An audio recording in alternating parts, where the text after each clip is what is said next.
अब अनु यहाँ पे हर्षवर्धन को मनाते हुए दिखाई देगी। जहाँ हर्षवर्धन शादी के लिए मना कर रहा है, देखेंगे कैसे अनु उनसे बातें करेंगी, उनसे क्या कुछ कहेंगी। ये सब सुनने के बाद हर्षवर्धन को लगता है कि अनु में कोई खास बात है और हर्षवर्धन यहाँ पे शादी के लिए बहुत जल्द मानते हुए दिखाई देंगे। आने वाले एपिसोड में आपको देखने को मिलेगा कि यहाँ पूरा मोहल्ला जो है वो शर्मा जी और पुष्पा के खिलाफ हो गया है। कोई नहीं चाहता है कि अनु की शादी आर्या सर से हो। शर्मा जी उन लोगों को बहुत अच्छे से जवाब देते हैं और बताते हैं कि आर्या सर कैसे इंसान है। उनकी सारी अच्छाई उन लोगों को बताते हैं और ये भी बताते हैं कि सिर्फ पैसों के लिए नहीं, हम लोग आर्या सर से शादी इसलिए करें क्योंकि आर्या सर बहुत अच्छे इंसान हैं। पैसों से हमें कोई लेना देना नहीं है, लेकिन वो जितने अच्छे इंसान हैं वो देखकर हम लोगों ने यहाँ पे आर्या सर को चुना है। और यहाँ पे आर्या सर की सारी खूबियाँ बताते हुए दिखाई देंगे। लेकिन मोहल्ले वाले यहाँ पे कुछ भी सुनने का नाम नहीं ले रहे, बस यही देख रहे हैं कि आर्या सर जो है वो अनु से कितने बड़े हैं और यहाँ पे अनु की शादी उनसे कर रहे हैं और वो लोग कुछ भी नहीं सुन रहे हैं। तभी देखेंगे पूरा मोहल्ला इन लोगों के खिलाफ हो जाता है। अब शर्मा जी और पुष्पा कहते हैं कि ठीक है, अगर आप लोगों को हमारा साथ नहीं देना है तो कोई बात नहीं, हमें आप लोगों की कोई ज़रूरत नहीं है। और पुष्पा शर्मा जी कहते हैं कि चलिए यहाँ से चलते हैं। और यहाँ अनु को लेकर वो लोग चले जाते हैं और कहते हैं कि कोई हमारा साथ दे या ना दे, पर हम दोनों तुम्हारे साथ हैं। और अनु को समझाते हैं और कहते हैं तू परेशान मत हो, सब कुछ ठीक हो जाएगा समय के साथ। इधर अनु जो है वो इस चीज़ के लिए खुश है कि कम से कम उसके मम्मी पापा तो उसके साथ है, कोई हो या ना हो। वहीं देखेंगे सिमरन भी आती है अनु से बात करने के लिए चुपके से। सिमरन भी कहती है कि वो परेशान ना हो, वो भी हमेशा उसके साथ है। और कहती कि मेरी मम्मी का गुस्सा बहुत जल्द ठंडा हो जाएगा।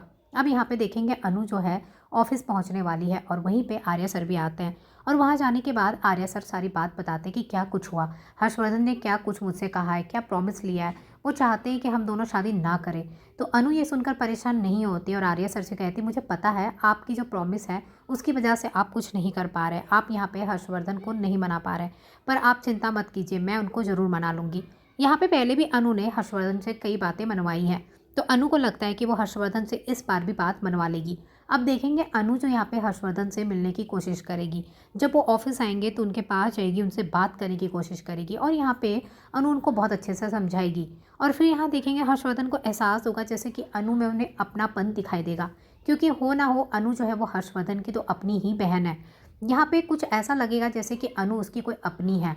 और यह अनु की बातों को सुनने के बाद एक बार फिर से वो यहाँ पे कन्विंस होते हुए दिखाई देंगे और बहुत जल्द हर्षवर्धन भी शादी के लिए मान जाएंगे।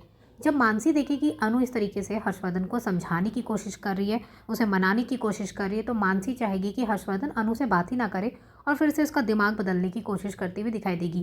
क्योंकि मीरा यहाँ सारी खबर देगी मानसी को और बताएगी कि अनु बार बार हर्षवर्धन से कुछ बातें करती है, उसे कुछ ना कुछ समझाती रहती है। तो यहाँ पे मानसी कहती है कि तुम इस बात का ध्यान रखना कि ये अनु ज़्यादा हर्षवर्धन से बात ना करे। और फिर ये धमकी देती है अनु को कि अगर कुछ भी उनको हुआ ना तो मैं तुम्हें नहीं छोड़ूंगी, तुम क्यों हर्षवर्धन के पीछे पड़ी हो। और मानसी यहाँ पे अनु को भी धमकी देगी। गायत्री देवी को भी बहुत टेंशन हो रही है कि पता नहीं क्या होगा, कब इन लोगों की शादी होगी, कब सब कुछ ठीक होगा। वो भी बहुत परेशान दिखाई देती है। अब यहाँ देखेंगे गायत्री देवी भी चाह रही कि हर्षवर्धन जल्दी से जल्दी मान जाए और हम लोग इन दोनों की शादी कर दें। अब यहाँ शर्मा जी पुष्पा तो रेडी है, पर अनु ये सारी बातें भी उनको नहीं बताती है। उसे लगता है कि मम्मी पापा ये बात जानेंगे तो उन्हें थोड़ा बुरा लग जाएगा।